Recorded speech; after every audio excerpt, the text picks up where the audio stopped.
Hey, what's up guys? So in this video, we will see how to set up voicemail on the Samsung Galaxy A36 or the A56.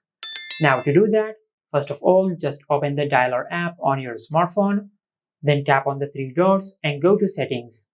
From here, you will find the option of voicemail. Just tap on it. Now from here, just tap on voicemail number. Now just enter the number of your voicemail.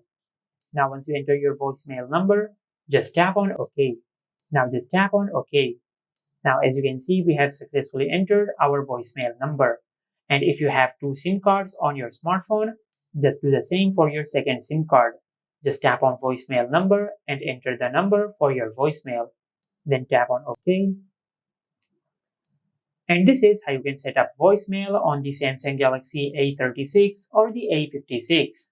Make sure to like, comment, and subscribe. Thank you for watching.